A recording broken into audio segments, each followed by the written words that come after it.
국방대학교 국가안전보장 문제연구소가 세종연구소, 한국핵정책학회와 함께 동북아 안보정책 포럼을 열었습니다. 포럼에는 9.19 남북 군사합의의 주역들이 참가해 지난 3년의 성과를 되짚어보고 발전 방안을 논의했습니다. 주요 내용 윤현수 기자가 정리했습니다. 9.19 군사합의 주역들이 모인 자리에서 9.19 기념 특별 세미나가 마련됐습니다. 당시 청와대 국가안보실 평화군비통제비서관으로 남북 군사합의를 담당한 최종건 외교부 1차관은 기조연설에서 9.19 군사합의 이후 남북 간 우발적인 충돌 위험이 줄어들고 군사적 긴장도가 완화됐다면서 남북 서로 윈윈할 수 있는 구조라고 강조했습니다. 최 차관은 9.19 군사합의는 세 가지 측면에서 중요한 의미가 있다고 설명했습니다. 먼저 한반도 비핵화를 위한 필수 환경을 제공했고 한반도 평화체제의 핵심 요소이며 대북 협상에서 의미 있는 선례를 남겼다면서 앞으로 더 진화해야 한다고 말했습니다. 그러면서 북한이 지금 당장이라도 군사 공동위에 나와야 한다고 주장했습니다.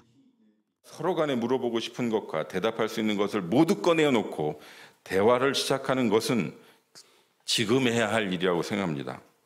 이것이야말로 남북 정상이 군사합의를 역사적인 판문점 선언을 위한 군사합의 서비스로 승인한 정신이라고 믿습니다.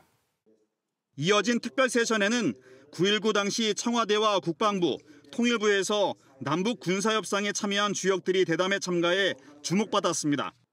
전문가들은 한반도 평화와 군비 통제 방안을 주제로 질의응답을 주고받으며 특히 주어진 모든 문제를 대화와 소통으로 풀어나가야 한다고 입을 모았습니다. 결국은 대화의 테이블에 나와서 대화를 통해서 그런 문제들을 풀어나갈 수밖에 없다는 것은 저는 우리 북측 당국자들도 너무 잘 알고 있을 거라고 생각합니다. 상대방에 대해서 먼저 움직이라고 요구하기 전에 대화의 테이블로 나와서 조용근 국방부 대북정책관은 JSA 자유왕래나 남북 공동 유해 발굴, 한강하구 공동 이용 등 모든 문제를 테이블에 올려놓고 어렵더라도 대화하고 또 대화해서 협의해야 한다면서 남북 군사회담의 제도화와 정례화를 강력하게 제안했습니다. 어떠한 문제도 남북 군사당국 간의 대화를 통해서 해결할 수 있다고 생각합니다. 그래서 군사공동위원회를 제대로 가동하는 것이 현재 남북 간의 그 안보 질서를 바꿀 수 있는 가장 체계적인 구조라고 생각을 하고 앞으로 이것에 대해서 노력해 나가겠습니다. 전문가들은 마지막 대담에서 한반도 평화체제와 군비통제, 한미협력 방안에 대한 논의를 이어가며 9.19 군사합의를 기점으로 지속 가능한 평화, 단단한 평화를 성공해내자고 입을 모았습니다. 한편 세미나의 전체 내용은 국방대학교 유튜브에서 확인할 수 있습니다.